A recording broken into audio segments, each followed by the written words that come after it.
बिस्मिल्लाहिर्रहमानिर्रहीम।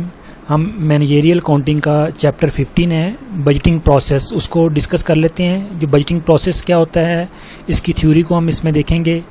Budgeting process कैसे start होता है, तो इसमें कौन कौन सी स्टेजेस आ जाती हैं। तो सबसे पहले इसमें प्लानिंग प्रोसेस को देखते हैं। तो प्लानिंग प्रोसेस के अंदर ही बजटिंग प्रोसेस का पार्ट आ जाएगा। तो एक जो बिज़नेस है वो कैसे प्लान करते हैं, तो वो उनके लॉन्ग टर्म प्लान कैसे हैं, शॉर्ट टर्म प्लान कैसे हैं, और जो उनके मिडल यानी जो प्लान है वो कौन कौन से हैं। तो इसमें सबसे पहले स्टेजेस आ जाती है। पहली stage establishing the objectives.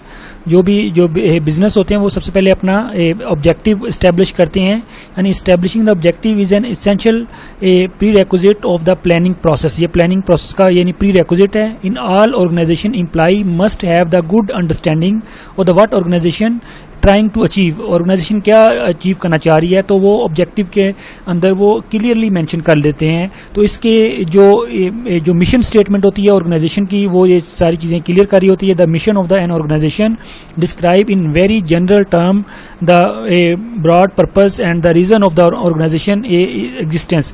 Organisation की जो एग्जिस्टेंस है, जो ऑर्गेनाइजेशन का जो वजूद है, वो उसका मिशन स्टेटमेंट उसको क्लियर कर रहा होता है। तो मिशन के अंदर उसके ऑब्जेक्टिव्स होते हैं, वो उन ऑब्जेक्टिव को ऑर्गेनाइजेशन ने अचीव करना होता है। तो ऑर्गेनाइजेशन फिर लॉन्ग रन तक यानी बिजनेस को कंटिन्यू रखती है। उसके कॉर्पोरेट ऑब्जेक्टिव्स, ये थोड़ा डल है, इसको मैं यानी एक्सप्लेन कर, ये कॉर्पोरेट ऑब्जेक्टिव का वर्ड है। कॉर्पोरेट ऑब्जेक्टिव्स यानी relate the organisation as a whole. उसके कॉर्पोरेट ऑब्जेक्टिव कौन से हैं, यानी उसके मेन बिजनेस के ऑब्जेक्टिव कौन से हैं, वो उसको ऑर्गेनाइजेशन को कंप्लीट होल एक्सप्लेन कर रहे होते हैं। They are the normally measurable and expressed in the financial term. वो नॉर्मली मेजरेबल होते हैं, जिसको वो फाइनेंशियल टर्म के अंदर यानी लिख सकते हैं, एक्सप्रेस कर सकते हैं। यानी ऐसे उनके ऑब्जेक्टिव नहीं होने चाहिए जो अनमेजरेबल हों। यानी ऐसे ऑब्जेक्टिव उनको लिखने चाहिए, डिज़ाइन करने चाहिए जो मेजरेबल हों, जो मार्केट के अंदर उनको एक्सेस कर सकें और अपने फाइनेंशियल टर्म के अंदर उसको लिख सकें और उनके प्रॉफिट को फुलफिल कर सकते हैं। जिस तरह सेल्स लेवल हो गया, return on capital employed, rate of the growth, market share, ये उसके सारे के कॉर्पोरेट ऑब्जेक्टिव है। यानी एस्टेब्लिशिंग ऑब्जेक्टिव के अंदर उसके ऑब्जेक्टिव्स आ जाएंगे, उसकी मिशन स्टेटमेंट आ जाएंगे, उसके कॉर्पोरेट ऑब्जेक्टिव आ जाएंगे। जैसे उसने ऑब्जेक्टिव एस्टेब्लिश कर लेंगे तो फिर वो organisation identifying the potential strategies, यानी इसको उसके identifying the potential course of action, या इसको स्ट्रेटजीज भी बोलते हैं। तो फिर वो अपनी स्ट्रेटजीज को आइडेंटिफाई करेगी वो अकॉर्डिंग टू अपने ऑब्जेक्टिव। तो यहाँ पे उसके जो स्ट्रेटजीज हैं वो डिफरेंट स्ट्रेटजीज हो सकती हैं।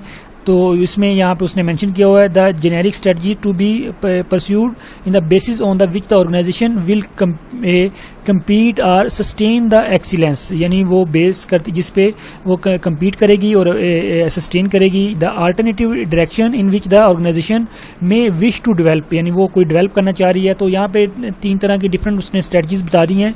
तो यहाँ पे पोर्टर्स के मुताबिक identify the different strategies. Cost leadership strategies है। कॉस्ट लीडरशिप स्ट्रेटजीज में आ जाएगा where the organisation aim to be the lowest cost produce within the industry के अंदर उसने लोएस्ट कॉस्ट के ऊपर अपनी प्रोडक्ट को प्रोड्यूस करना है। डिफरेंशिएशन मतलब उसमें कोई ऐसा यानी यूनिक प्रोडक्ट के अंदर फीचर डाल देना है, कोई ऐसी डायमेंशन डाल देनी है कि उनकी जो प्रोडक्ट है बाकियों से डिफरेंट हो। फिर फोकस आ जाएगा, उसने किस फोकस में the organisation determine the way in which the strategy is focused a particular part of the market. For example product और सर्विस में be aimed the particular buyer group को देखेंगे, या उसके सेगमेंट ऑफ द प्रोडक्ट देखेंगे, line, small graphic, यानी in areas को किस एरियाज को देखना है। तो ये उसकी डिफरेंट स्ट्रेटजीज हो जाएगी। इसके अलावा यहाँ पे स्ट्रेटजीज में यहाँ पे आ जाएगा उसके 5 पॉइंट्स हैं। ये या वो डूइंग द नथिंग, या कोई नथिंग यानी कुछ भी करना नहीं चाह रहे, या विदड्रॉ फ्रॉम सम मार्केट, या मार्केट में उनका ऑलरेडी कोई यानी चल रही है प्रोडक्ट उसको विदड्रॉ करना चाह रहे हैं, या selling the existing product more effectively in existing market, यानी मार्केट पेनिट्रेट करना चाह रहे हैं, अपनी जो एग्जिस्टिंग प्रोडक्ट है उसको मोर इफेक्टिवली मार्केट के अंदर सेल करना चाह रहे हैं। Selling the existing product in the new market, यानी मार्केट डेवलप करना, नई मार्केट में जाना चाह रहे हैं। Developing the new product for the sale in the existing market में करना चाह रहे हैं। Develop the new new product for sale in the new market, यानी डाइवर्सिफिकेशन करना चाह रहे हैं।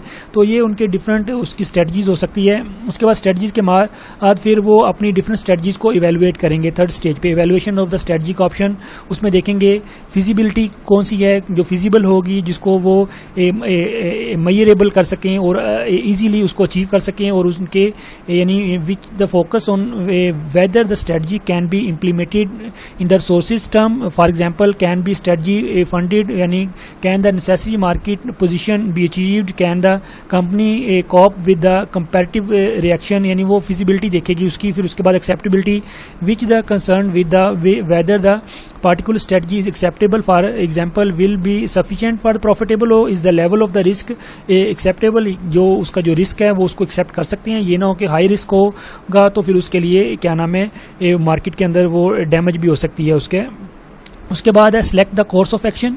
Select the course of action, जैसे उसने अल्टरनेटिव स्ट्रेटजीज को देख लिया, फिर उसमें से जो भी कोर्स ऑफ एक्शन होगा उसको सिलेक्ट कर लिया, फिर देन काम हो जाता है बजटिंग का। तो फिर उसके ऊपर बजट बनना शुरू हो जाएगा। The implementation of the long term plan, अब यहाँ पे इम्प्लीमेंटेशन में हम उसका बजट बनाएंगे कि सेल्स का वॉल्यूम कितना होगा और परचेज कितनी करेंगे, उसके लॉन्ग टर्म प्लान, यानी it is concern with the implementation of the long term plans for the year ahead, because of the short term plan horizon budget are the more precise and detail होने चाहिए। Budget are the clear indication of the what the expected to be achieve during the budget period, where the long term plans represent the board direction that top management intend to the follow, यानी उसमें long term plans, उसके short term plans, जो long term plans है वो कितने achieve करने हैं इस ईयर्स के दौरान, शॉर्ट टर्म प्लान्स है वो कितने अचीव करने हैं, वो सारे का सारा इसमें बजट में बन जाएगा। ये बेसिकली उसका बजटिंग प्रोसेस है, इसको implementation of the long term plan.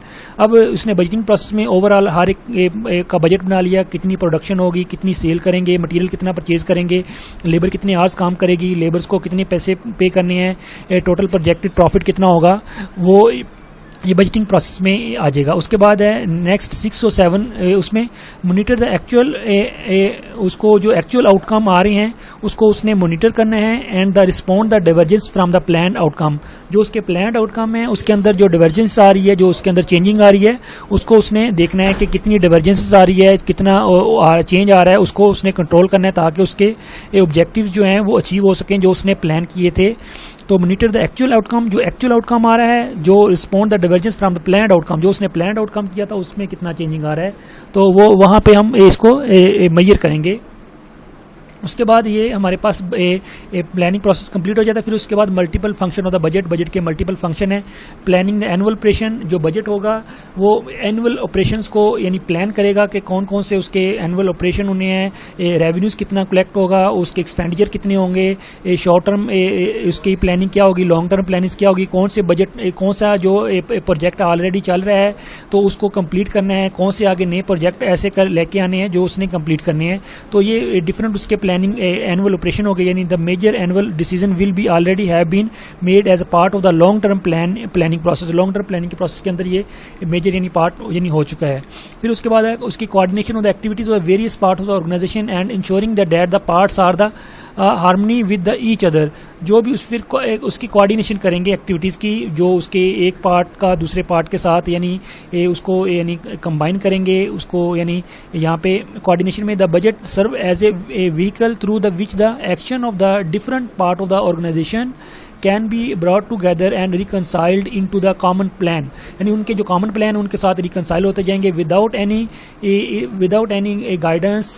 Manager may each make their own decision, उसके अपनी डिसीजन नहीं ले सकते, believing that they are working in the best interest of the organisation. For example the purchase of the manager may prefer to the place the large order, so it's obtain the large discount, वो large discount लेगा। The production manager will concern with the avoiding the high stock level, वो high stock level को देखेगा, and the accountant will concerned with the impact of the decision on the cash resources of the business, यानी है ये हर एक चीज़ के एक दूसरे के साथ कोऑर्डिनेट हो रही है। फिर उसके बाद कम्युनिकेशन, यानी जो भी आप प्लान कर रहे हैं बजट बना रहे हैं वो हर डिपार्टमेंट के अंदर कम्युनिकेट होना चाहिए।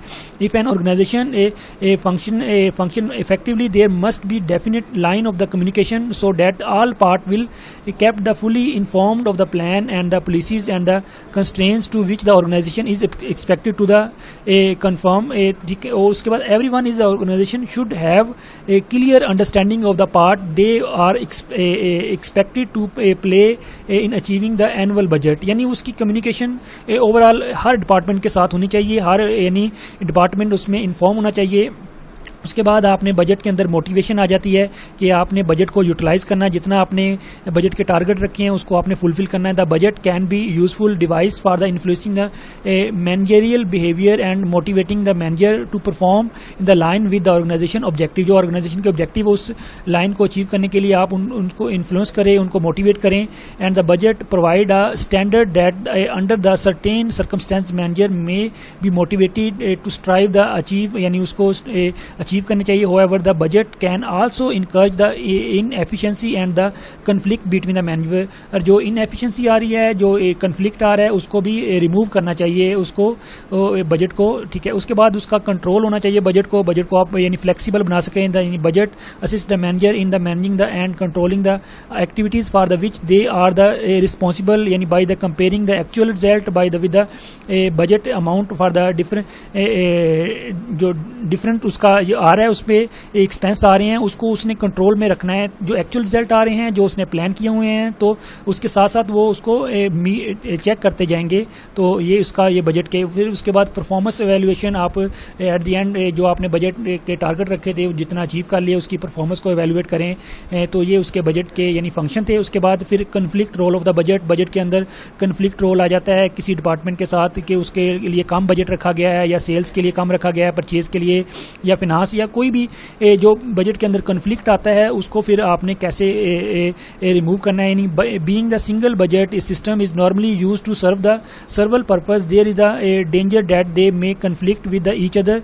तो वो एक दूसरे के साथ यानी कन्फ्लिक्ट कर सकते। For instance the planning and the motivation role में भी conflict with the each other, यानी प्लानिंग और मोटिवेशन का रोल उनके साथ कन्फ्लिक्ट कर सकता है। Demanding the budget the may not be achieve में approximately to motivate the maximum performance उसकी अचीव करे, but they are the unsuitable for the planning purpose. Planning purpose के लिए वो अनसूटेबल है या नहीं है। तो ये जो भी बजट के अंदर कन्फ्लिक्ट आएगा उसको आपने देखना है कि उसमें कम से कम कन्फ्लिक्ट आए। आप हर एक डिपार्टमेंट को साथ लेके चलें।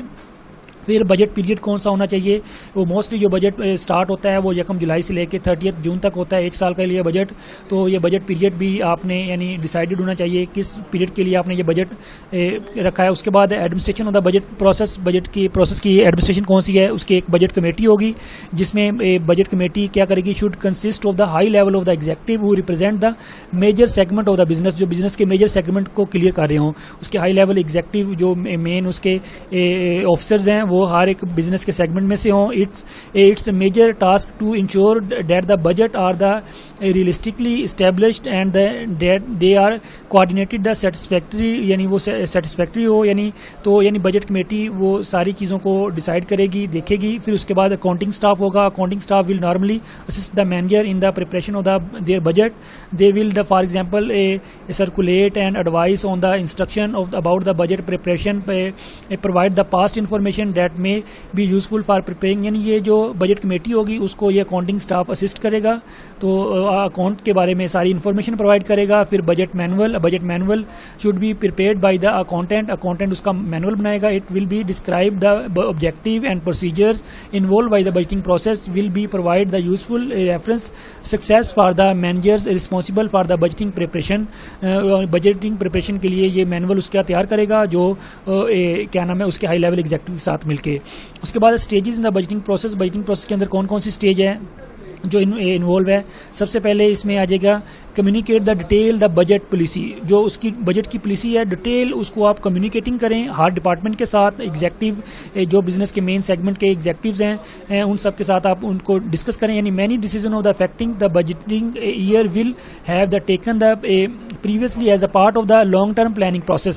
The long range plan is therefore the starting point for the preparation of the annual budget. यानी आप उसकी कम्युनिकेट करें डिटेल पॉलिसी पॉलिसी को, फिर उसके बाद आप करेंगे determine the factor that restrict the performance, जो उसकी परफॉर्मेंस है उसको रिस्ट्रिक्ट करेगा, जो उसके लिए कंस्ट्रेन करेगा उसको आप डिटरमिन करें, ताकि उसको आप पहले ही उसके लिए कोई निगोशिएशन ढूंढ लें, ताकि वो आपके जो परफॉर्मेंस को जो रिस्ट्रिक्ट करेंगे, कंस्ट्रेन करेंगे, ताकि उसको आप रिजोल्व कर सकें। उसके बाद फिर आप preparation of the sales budget, sale budget बनाएंगे कि बिजनेस की कोई भी जो बिजनेस होगा उसकी जो मेन सेल्स होती है, उसके रेवेन्यूज होते हैं, उस रेवेन्यूज की बेस के ऊपर उसका सारा बजट बन रहा होता है।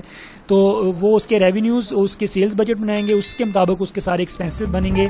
फिर initial preparation of the budget, इसमें डिफरेंस उसके बजट बनेंगे, उसके परचेज बजट, ये सारी चीज़ें आ जाएगी। The manager who are responsible for the meeting the budget performance should prepare the budget of the those areas which they are the responsible, जिस एरिया के वो रिस्पॉन्सिबल है वो अपने एरिया के बजट बनाए। The preparation of the budget should be bottom up the process, bottom up process हो, यानी नीचे से लेके ऊपर तक वो हर एक चीज़ को देखें। This means the that the budget should originate all the lowest level of the management and refined and the coordinated at the high risk level, high risk level. यानी उसके बाद है negotiation of the budget, budget में negotiation होनी चाहिए, उसमें flexibility होनी चाहिए, हर एक के साथ आप निगोशिएट करें उसमें, ताकि अब अगर आप निगोशिएशन करेंगे तो बजट के अंदर कॉन्फ्लिक्ट कम आएगा।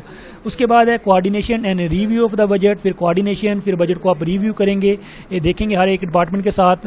फिर final acceptance of the budget, budget जब फाइनल एक्सेप्टेंस हो जाएगी उसके जो बजट अथॉरिटी है उसको अप्रूव करेगी, फिर उसको बजट का रिव्यू किया जाएगा, देखा जाएगा कि उसके अंदर कौन कौन सी चीज़ें हमने इंक्लूड की हैं। तो फिर उसकी इन चीज़ों को जब आप रिव्यू कर लेंगे, फिर उसको आपने एट द एंड फिर एक्चुअल आउटकम को फिर प्लान्ड आउटकम के साथ मेजर करना है। तो ये बजटिंग प्रोसेस की ये थ्योरी थी। फिर इसके अब जो इसके रिलेटेड जो क्वेश्चन है वो इंशाल्लाह हम नेक्स्ट वीडियो रिकॉर्डिंग के अंदर सोल्व करेंगे उसको।